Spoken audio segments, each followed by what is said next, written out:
I'd like to start by dedicating my speech to the survivors, to those who are no longer with us, to the advocates, to the activists, and to my Uncle Nestor Jude Vasquez.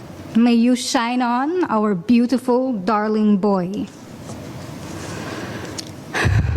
On Wednesday, June 13th, 2018, I could have been a statistic in a long list of suicides.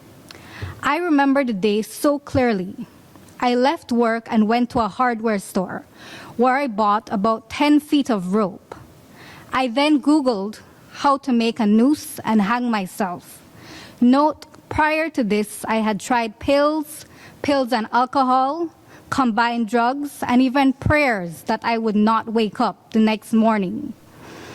I was in so much mental anguish. I just wanted to rip my skin off and take my brain out of my head and burn it. I just wanted to be free of pain and agony, like a turbulent sea in a storm that never ceases.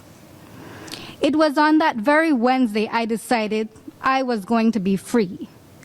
After I got home from work, I showered and made a suicide voice memo on my phone saying, open quote, "To all those I loved, I'm sorry, I tried to fight, but I can't anymore.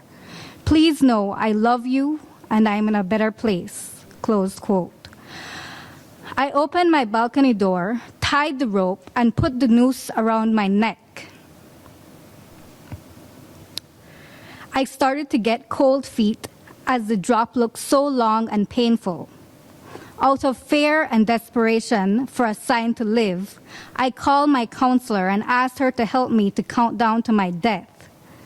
She saved my life that night. Somehow, she called my parents at the same time. As I was about to jump, my mother snatched me from the balcony railing. I remember for days, my father did not want to leave my side.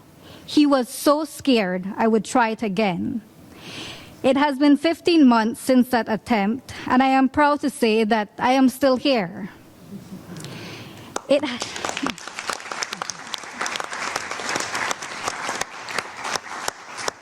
Thank you. It has not been an easy road in the least bit, though. I expected my life to go a certain way.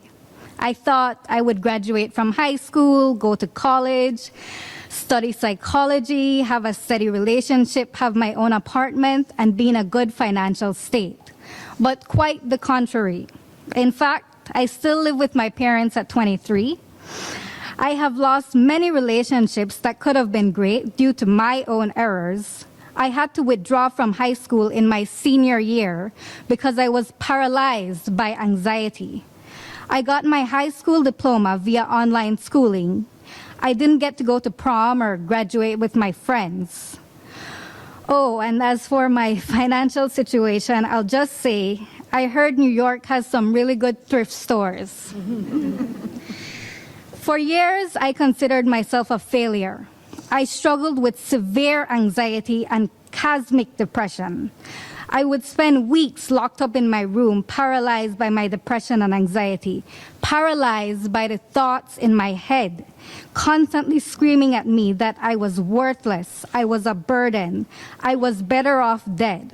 But today, I stand here. I stand here as a survivor and a fighter. I stand here for those who couldn't. I stand here thanks to the incredible support of my family and friends who stood and continue to stand by my side through hell and back. I am lucky. According to the World Health Organization, an estimated 800,000 people die by suicide every year, which is one person every 40 seconds. This is not right. This is not fair. I don't personally know each and every one of these people, but I do know that every single one of them has a purpose here on this earth, and they deserve to be heard, they deserve to be understood, they deserve to be helped, and they deserve to live. This year, I was formally diagnosed with borderline personality disorder and an addiction to benzodiazepines. But I am not a failure. I am a work in progress. Sure, I didn't go to college and get a fancy diploma, but I spent 4 years as a successful young teacher to children who saved my life, and 1 year as a journalist, which gave me a new perspective on life. I now dedicate my time to advocating for mental health and running a mental health NGO I started with one of my dearest friends and favorite people in the world, Martine King.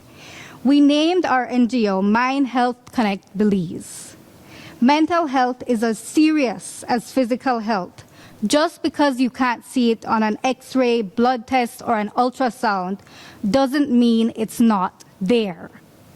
My name is Sahar Vasquez. I am mentally ill, and I am not ashamed to say it. I am thriving and rising strong every day. I am grateful to be alive. I am not free of the chaos in my mind, but I have learned to manage it and live with it. To all those out there who are suffering in silence, please know you are not alone. I know it sounds cliche, but it is true. I know how hard the fight is, and I know what it feels like to want to give up. I know what it feels like to feel so alone in a world with billions of people buzzing around.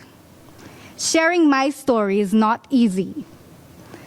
And I hope it lets you feel less lonely and encourages you to ask for the help you deserve or talk to someone, because your illness is real and there is hope. I will end by saying this. I will not stop fighting to end the stigma against mental illness. I will achieve my dream of living in a world where when asked if you have any illnesses, you can say, yes, I do actually. I have a mental illness. Thank you.